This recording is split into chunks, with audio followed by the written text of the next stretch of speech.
Olá, pessoal! Vamos para a correção da prova da Guarda Municipal de Canoas. Nossa querida ou odiada banca objetiva. Então, o que nós nos deparamos com a questão 21?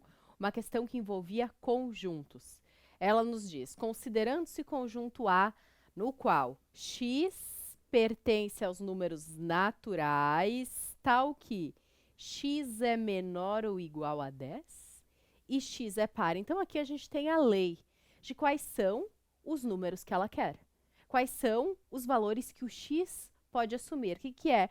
O número natural é um número inteiro e positivo. Nós começamos os números naturais com o 0, o 1, o 2, o 3, o 4, o 5, 6, 7, 8, 9 e 10. É isso que ele está me dizendo. Ó, eu tenho um conjunto no qual os números são naturais e esses números são menores ou iguais a 10. São esses. Mas ele nos diz ainda que o x é par. Portanto, ele está nos dizendo que o 1 saiu da jogada, que o 3, que o 5, que o 7, que o 9 saíram. Quem sobrou? O 0, o 2, o 4, o 6, o 8 e o 10. Desses números que sobraram, o que o exercício quer que a gente saiba? O total de elementos.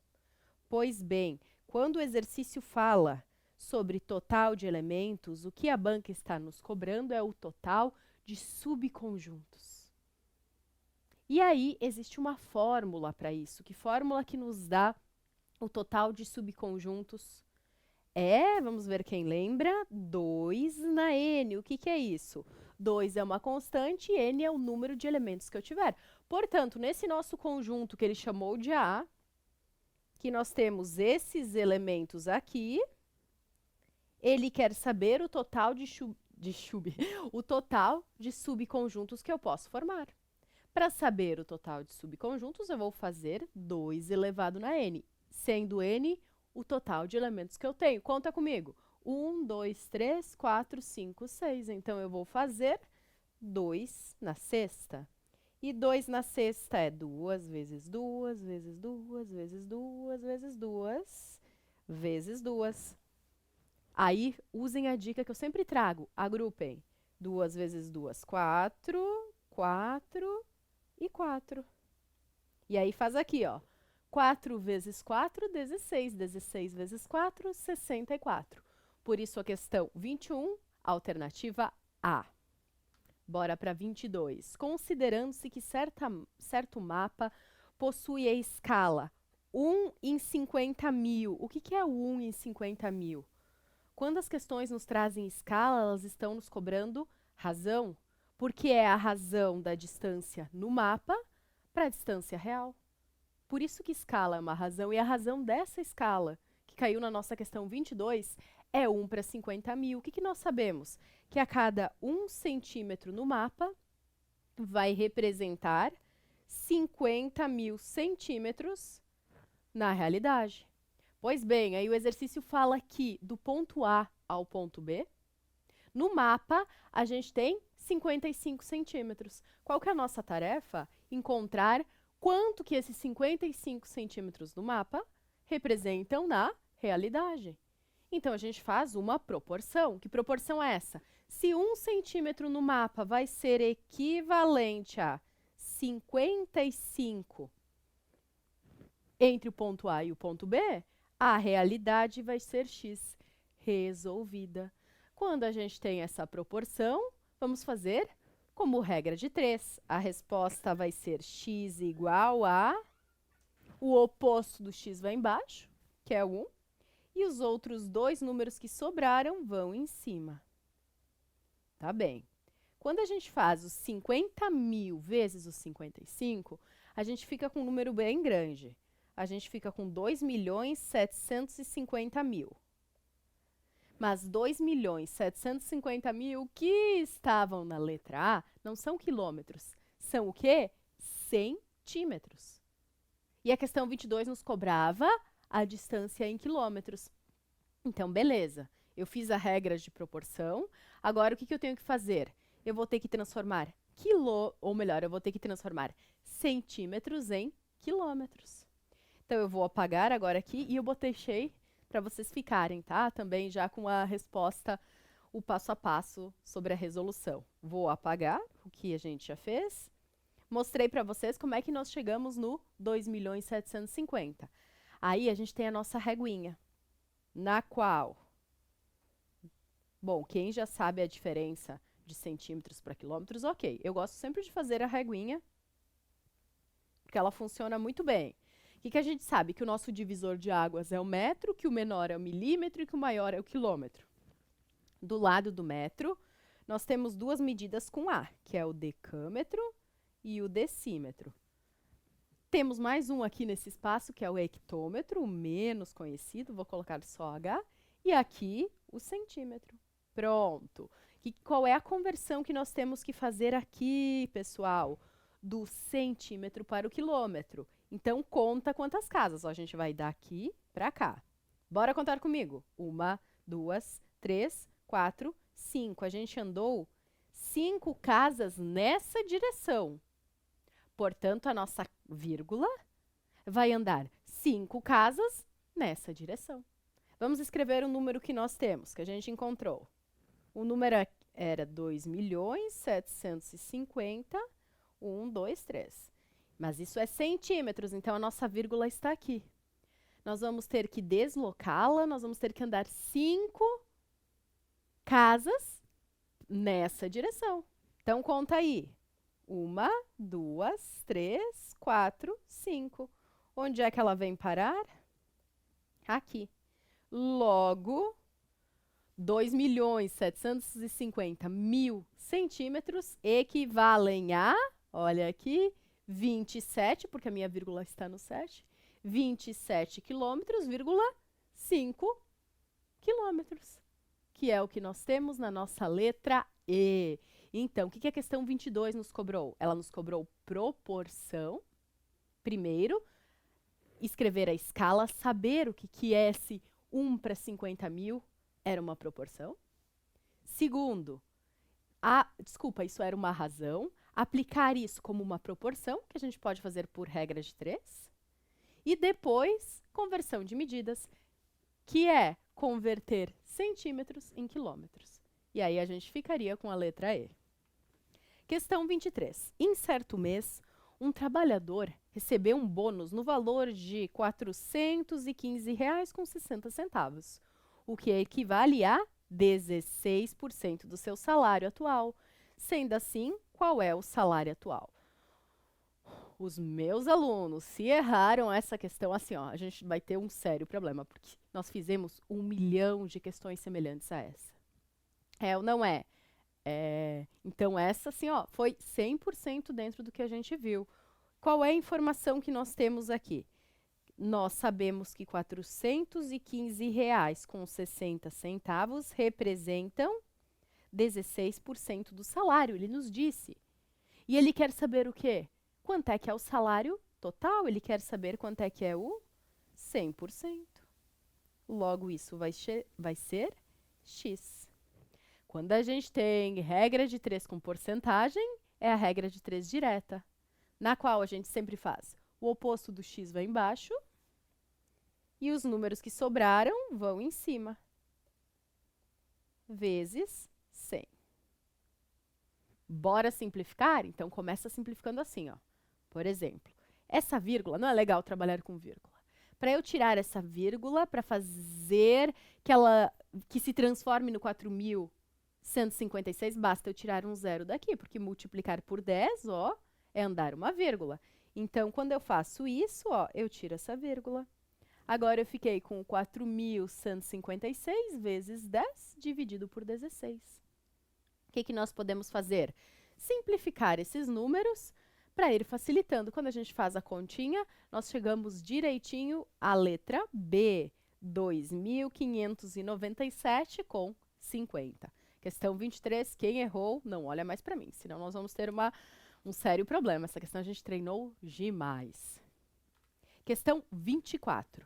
Sabe-se que, para encher certa piscina, são utilizadas 12 bombas d'água com vazão de 500 litros por hora durante 40 horas. Supondo-se que sejam utilizadas 20 para tudo. De novo, quem fez o curso completo ou curso de resolução de questões, nós praticamos muitas e muitas vezes questões como essa. E o que eu comentei para vocês? Que uma questão sobre porcentagem e pelo menos uma questão iguais com regra de 3 era fatal. Que a gente viu no mesmo bloco. Eu disse pelo menos 2 questões. Tá aqui, dito e feito. Essa questão também não poderíamos errar. Quem errou, ó, vou ficar magoada com vocês. Vamos para cá. Quando a gente identificou que é uma regra de 3, o que a gente faz? Anota as informações. Então, vem para cá. O que eu tenho? Ó, eu tenho 12 bombas d'água. 12 bombas d'água com a vazão de 5.000 litros, que elas fazem isso durante 40 horas. Aí, ó, vem aquilo que a gente falava, o se, tá, eu tenho uma situação completa aqui. Aí ela vem, tá, mas e se? Isso é regra de 3. Mas e se, em vez das 12 bombas, eu tiver 20? 20 bombas, a gente sempre coloca a mesma coisa embaixo da mesma coisa. Eu tiver 20 bombas e que a vazão, ó, não vai ser 5.000, vão ser 4.000 litros. E ele quer saber, portanto, quanto tempo. Beleza. Quando a gente tem regra de 3, coloca as informações, x tração, e aí vamos analisar as grandezas. Como é que a gente analisa as grandezas, galera? Sempre olhando para o x, comparando com o outro variável. X, a outra variável. Vamos começar aqui. Do 5.000 para o 4.000 fez o quê? Do 5.000 para o 4.000 diminuiu, ou seja, a gente vai ter menos litros saindo. Agora, vamos lá. Se essas bombas precisavam trabalhar 40 horas, se a vazão era 5.000 litros, agora a vazão é menor, está saindo menos. Portanto, o que eu vou precisar? Trabalhar mais horas, pessoal. Imaginem, pensem assim, ó. Se uma piscina para encher, saindo 5.000 litros, ela demorava 40 horas, se agora sair menos água, se sair 4.000 litros, é claro que eu vou demorar mais tempo. Isso significa que é uma regra de 3 inversa. O que a gente aprendeu? Regra de 3 inversa é moleza. O que está em cima, vai em cima. O que está embaixo, vai embaixo.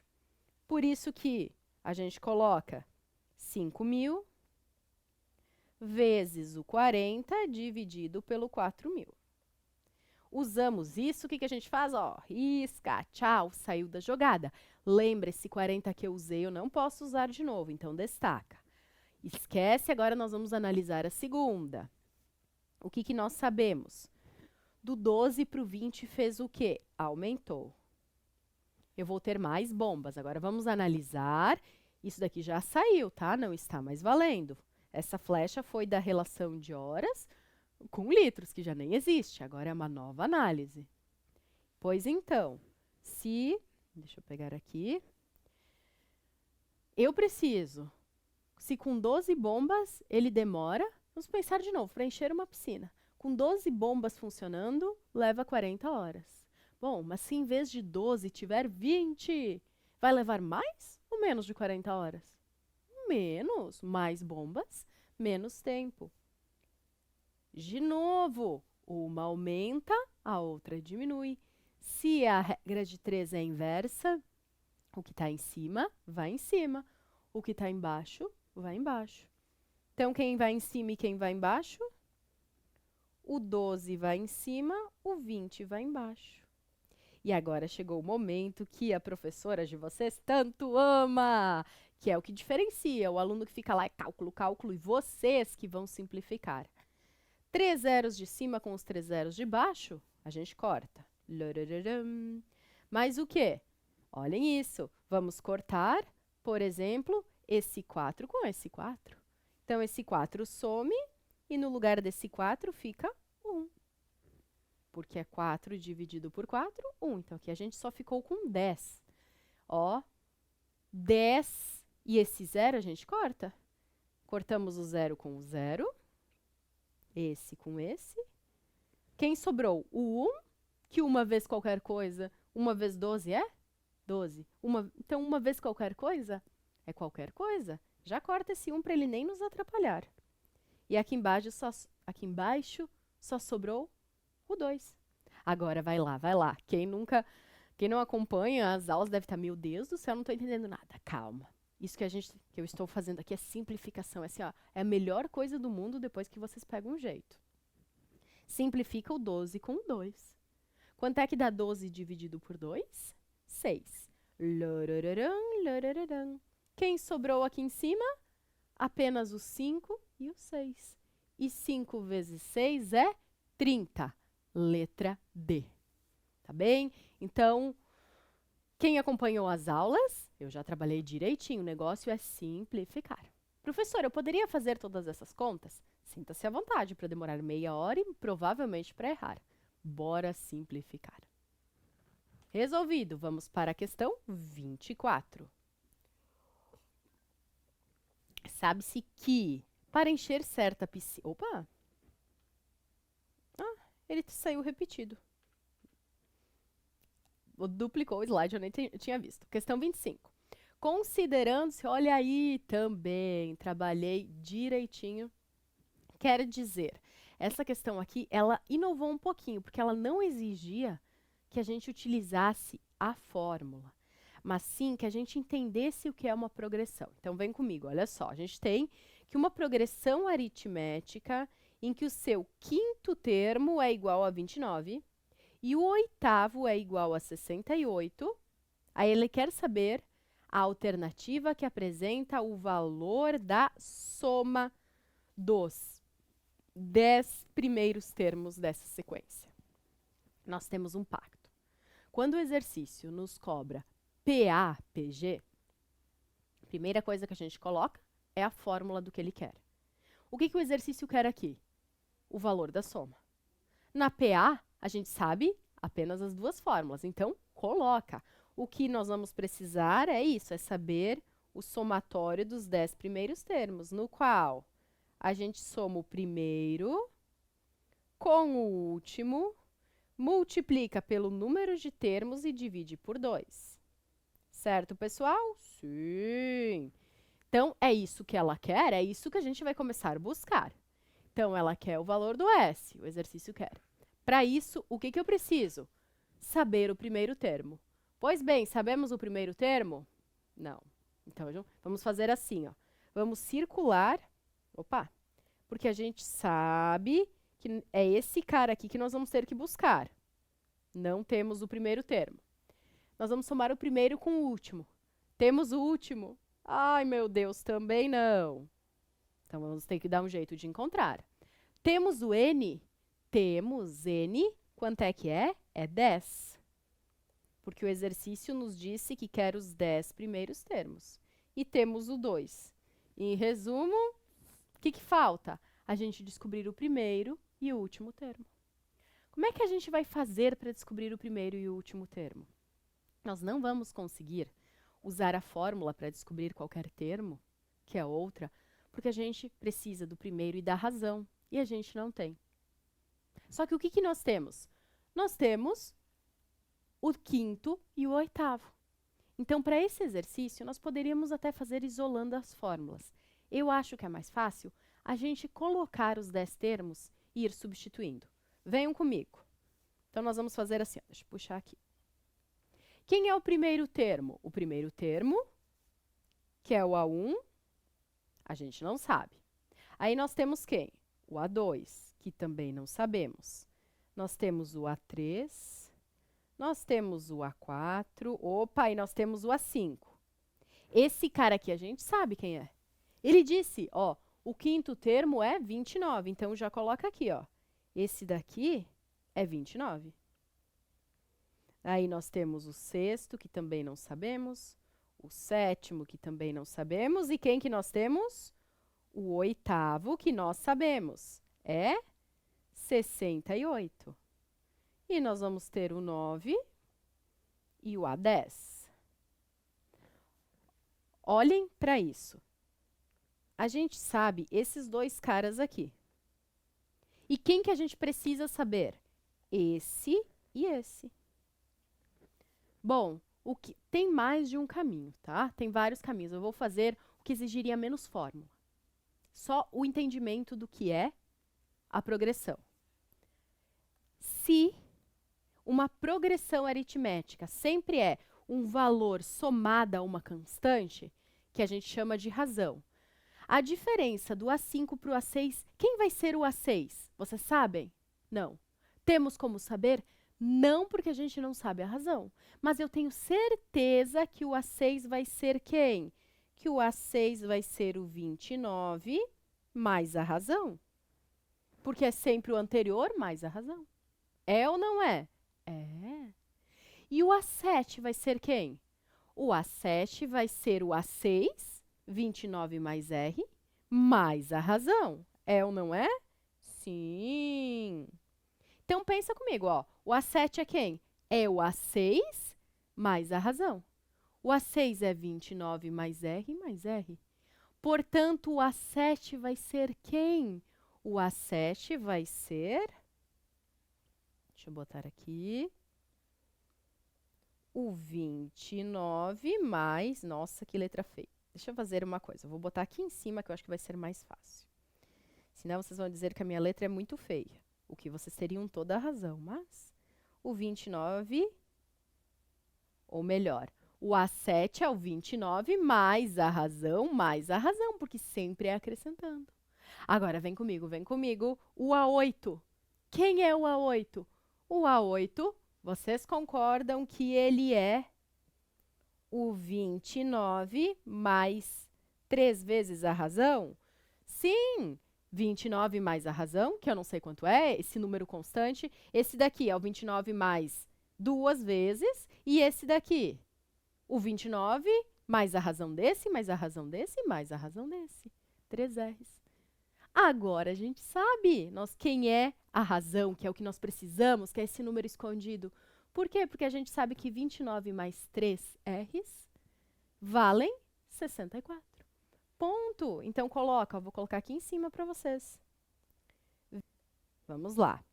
29 mais 3 R's igual a 68. Como nós queremos o 3 R's, o que a gente vai ter que fazer? Nós vamos ter que fazer o 68 menos o 29, que vai dar 39. 3 R's valem 39, mas nós não queremos 3, nós queremos apenas 1. Então, o 39 vai ser dividido por 3, que vai dar 13. Olha que maravilha, a gente descobriu a razão. O que é a razão? É esse número escondido.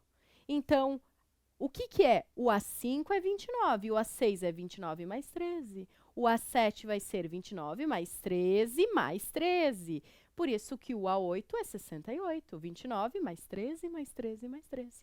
Bom, se nós queremos o A10, tá tranquilo, já vamos substituir. Quem vai ser o A10? O A10, agora eu vou fazendo aqui do ladinho pra gente, tá?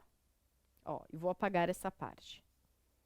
Senão fica muito riscado, não que já não esteja, né? Então, o nosso A10, que é esse cara aqui que a gente precisa saber, ele vai ser igual ao 29 mais a razão, ó, aqui é uma razão, 2, 3, 4, 5. Então, vai ser o 29 mais 5 vezes a razão, que vai ser 29 mais 5 vezes 13. Porque a gente descobriu que a nossa razão vale 13. Então, faz antes os 5 vezes 13, que vai dar 65. E 65 mais o 29 resulta no 94. Olha aí, muito bem, descobrimos quem é o A10. Por que a gente precisava saber o A10? Para calcular a soma. Então, eu vou vir aqui, ó, no A10 e agora eu vou apagar, porque eu sei que o meu último termo vale, vou botar em vermelho, 94. Beleza, agora que eu descobri a razão, eu vou voltar para descobrir quem é o A1. Quem vai ser o A1? Então, vai ser o 29 menos quantas razões? Ó, aqui é 29 menos uma razão, 2 razões, 3 razões, 4 razões. Então, vou apagar aqui de novo para mostrar para vocês como a gente vai calcular o A1. De novo, pessoal, tinham caminhos mais rápidos, tá? Mas aí precisava algumas propriedades, por isso que eu achei melhor trazer essa resolução mais manual, mas que pelo menos vocês conseguiriam, imagino que vocês consigam entender a lógica por trás.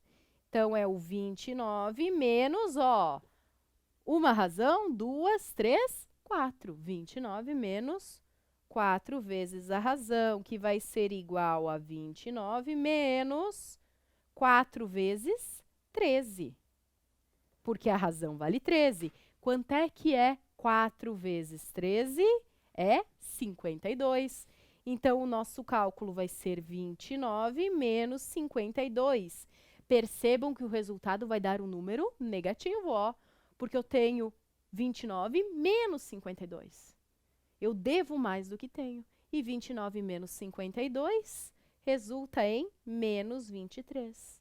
Oba! Achamos o nosso primeiro termo, que vale menos 23. Então, vem para cá, no lugar do A1, vamos colocar menos, deixa eu apagar também aqui, para ficar melhor, menos 23. Pronto. Agora, a gente pode finalmente saber quanto é o somatório de todos os termos. Meu aluno imaginário, vocês sabem que eu tenho alunos imaginários, está batendo aqui. Professora, mas já que eu consigo descobrir qualquer um a partir do momento que eu sei a razão, não é mais fácil descobrir, ó, e somando 13 e 13? Tá, até poderia. Mas acredito que nessa situação seja mais fácil para quem lembrava, coloca a fórmula, ela é mais rápida. A fórmula, o que nós vamos usar? O menos 23 com mais 64. Quando a gente faz menos 23 com mais 94, não 64, a gente chega no valor de 71. Então, a nossa conta vai ser 71 vezes 10 dividido por 2. E 71 vezes 10 dividido por 2 resulta em 355, letra B. Certo? Dando continuação, nossa questão 26. O que a gente tem? Ó, tabelinhas. Então, a tabela abaixo apresenta a distribuição de intervalo das idades de 80 funcionários de certa empresa. Sendo assim, assinalar a alternativa que apresenta a frequência relativa de funcionários que estão na primeira classe da tabela. Vamos olhar. Então, o que essa tabela nos diz? Essa é uma tabela de intervalo de classe. O que é intervalo de classe? É que, por exemplo, pessoas entre 20 e 25 anos, a gente sabe que nós temos 14 funcionários. Pergunto para vocês. Vocês sabem, desses 14 funcionários, quantos têm 21 anos?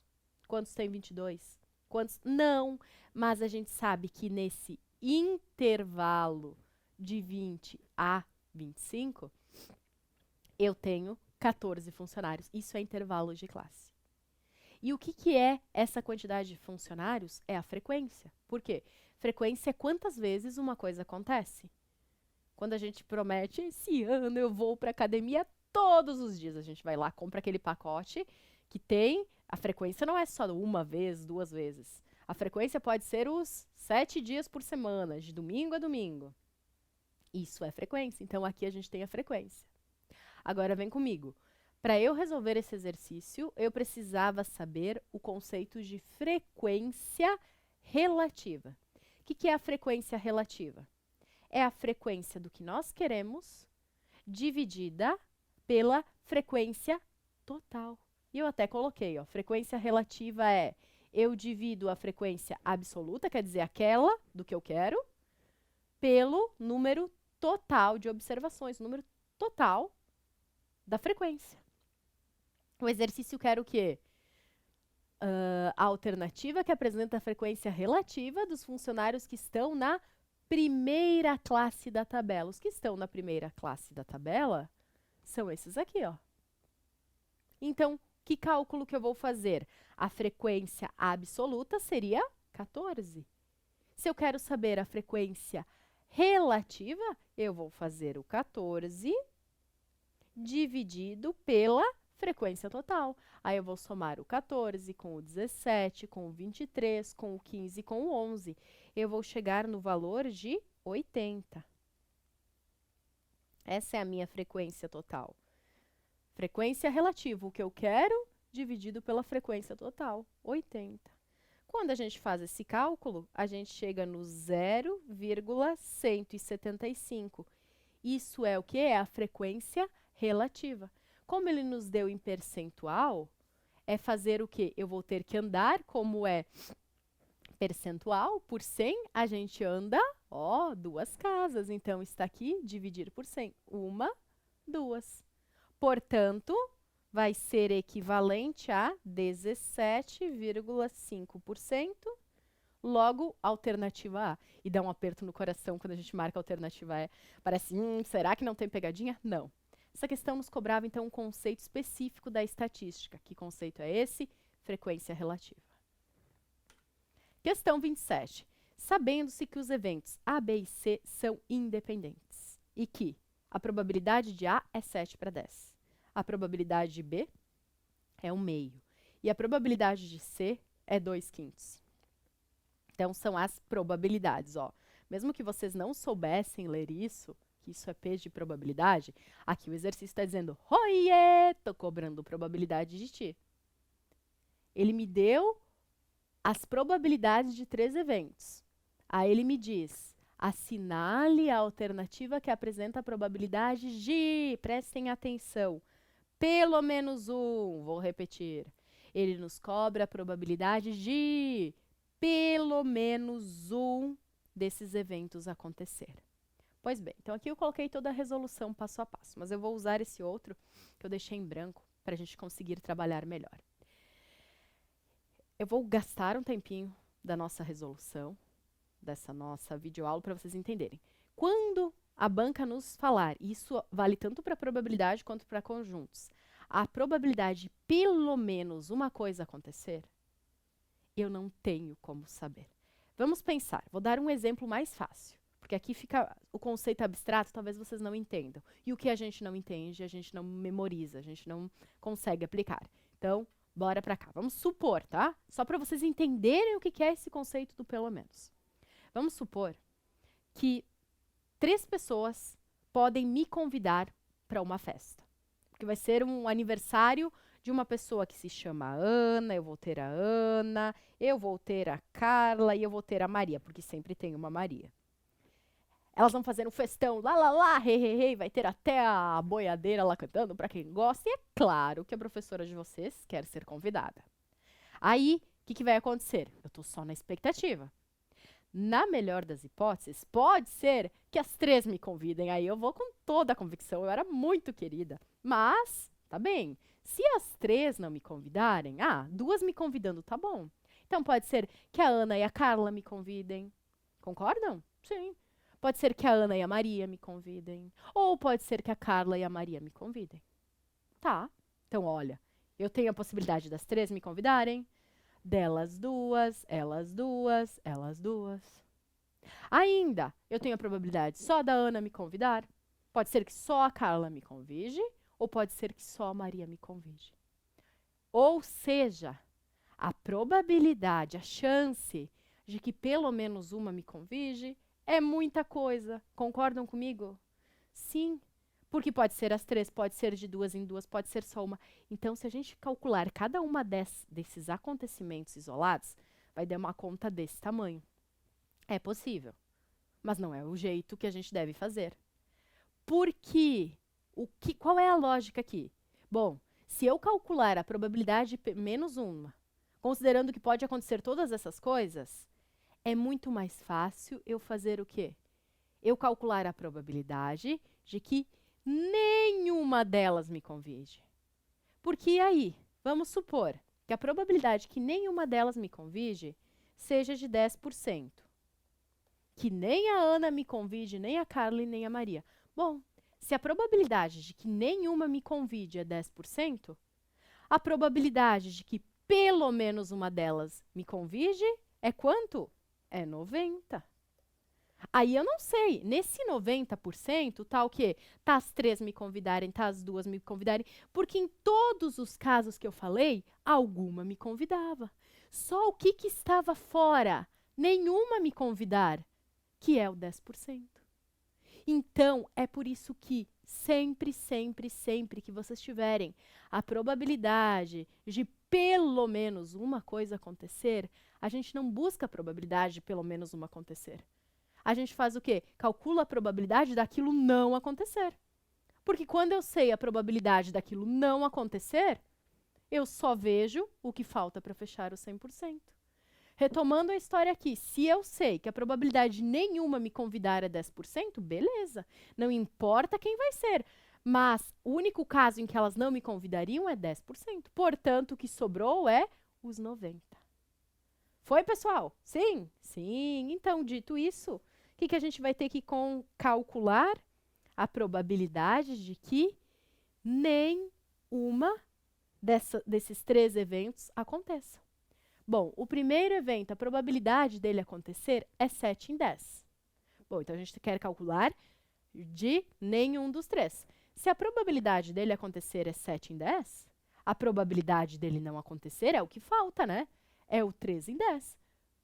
Certo? Consegue entender isso? Ó, a probabilidade dele acontecer é 7 em 10. Então, ele não acontecer vai ser 3 em 10. É como se fosse uma pizza que eu tenho cortada em 10 pedaços. 1, 2, 3, 4. Ó. Mais um. Aqui, tá? 10 pedaços. É o quê? Se é 7 em 10, seria 1, 2, 3, 4, 5, 6, 7. Ah, tem que ter mais um. 7 em 10. Se eu falar que eu comi 7 de 10 pedaços, o que eu não comi? Os 3 que faltam para fechar o 10. Por isso que, se a probabilidade do evento A acontecer era 7 em 10, dele não acontecer é 3 em 10. Então, é isso que nós vamos fazer para os 3 eventos. O 7 em 10 se transforma em 3 em 10. O 1 meio vai se transformar em, se eu comi meia pizza, quanto que sobrou? 1 meio. E o outro? A probabilidade era 2 em 5. Bom, se eu comi 2 pedaços de 5 da pizza, o que sobrou? 3 em 5. Ponto. Essa é a probabilidade dos 3 eventos não acontecerem, ou seja, nenhum deles. Quando são eventos que os 3 acontecem, a gente multiplica. Bora fazer esse cálculo e é claro que nós vamos fazer o quê? Simplificar. Vamos simplificar quem aqui, por exemplo? Deixa eu ver. Não dá para simplificar muita coisa não, né? 3 em 10, 1 meio e 3 quintos. Desanimei, nem dá para simplificar. Então, vamos fazer 3 vezes 3, 9. 2 vezes 5, mas tá fácil, 10. 10 vezes 10, 100. Pois bem, então a probabilidade de que nenhum dos 3 eventos aconteça é quanto? 9%. Já está aqui a resposta. Acabou, pessoal.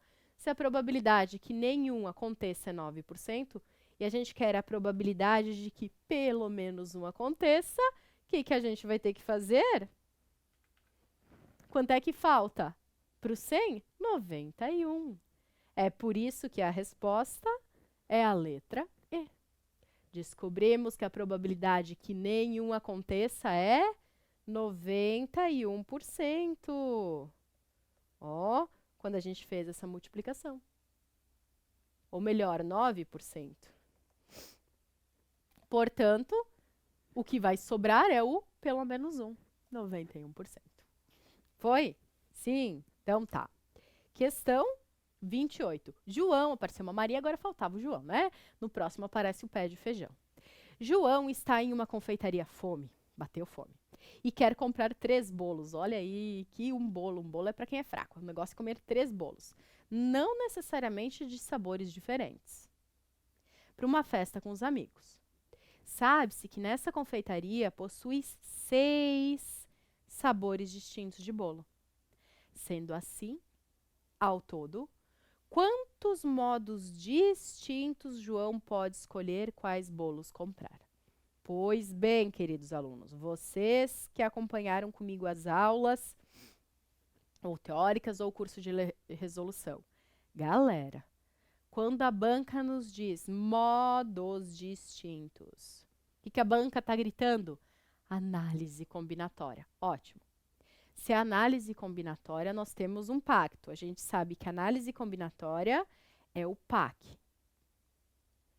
Porque ou vai ser permutação ou vai ser arranjo e combinação.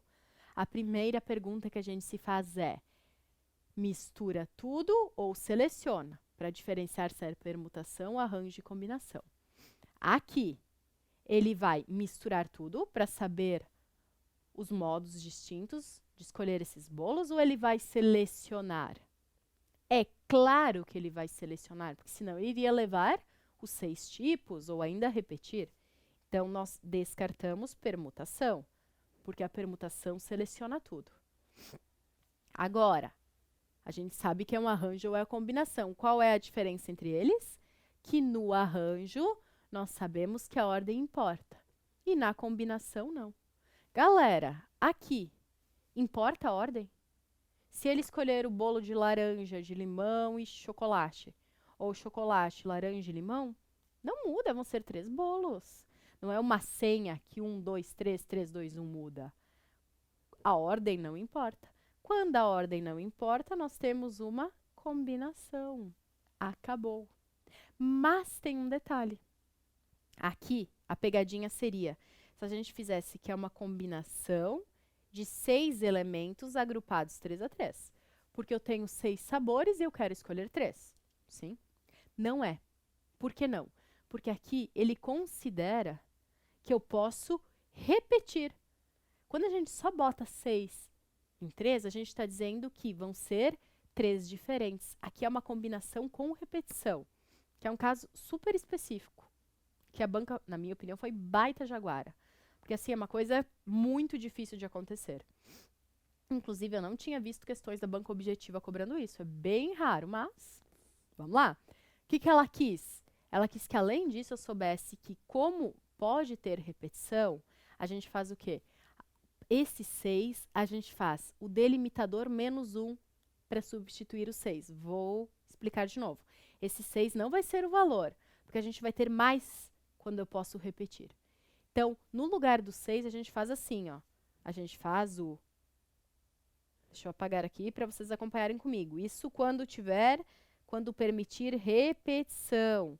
A gente faz esse número, ó, esse 6, mais o delimitador menos 1. É sempre isso. É esse mais esse menos 1. Então, vai ser, por exemplo, o 6 mais 3 menos 1, 2. E 6 mais 2 é 8. Então, no lugar desse 6, quem vai é o 8. Portanto, o que a gente vai fazer é uma combinação de 8 elementos agrupados 3 a 3. Logo, como é que a gente aprendeu que faz combinação? No numerador, começa com o número total e multiplica tantas vezes quanto o delimitador.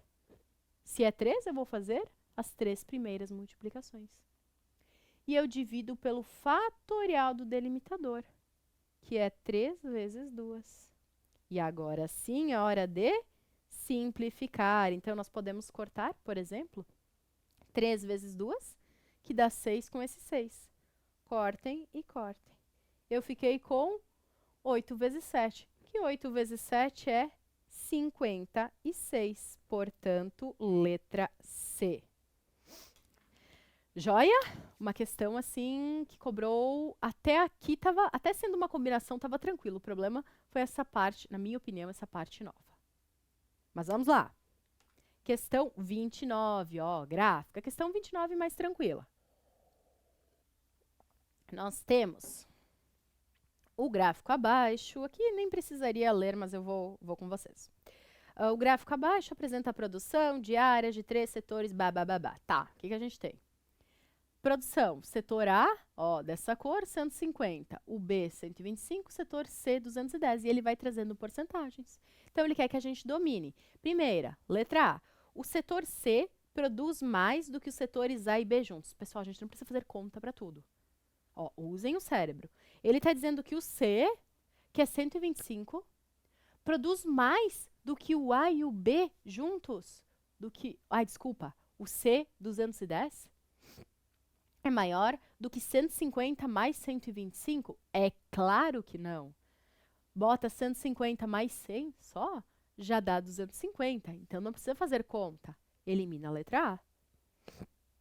Vamos para a letra B. Deixa eu fazer de outra cor, que senão... Vou fazer preto. Pronto. Os setores A e B juntos, A e B, produzem ao todo 50% da produção diária. Bom, então vamos supor que a gente também dá para olhar os números. Ai, professora, eu não consigo, me ajuda. Então vamos fazer. Quanto é que seria a produção total? Ó, soma, o total é os 210 mais os 150 mais os 125. Vamos somar antes as unidades, ó. Somou 10 com os 50 com 25. 50, 60, 75 com mais 10, 85. E soma, ó, 200, 300, 400. Então, a produção total, vamos pensar que sejam peças, 485 peças. Aí ele nos diz que os setores A e B juntos produzem 50%. Então, teria que ser quanto?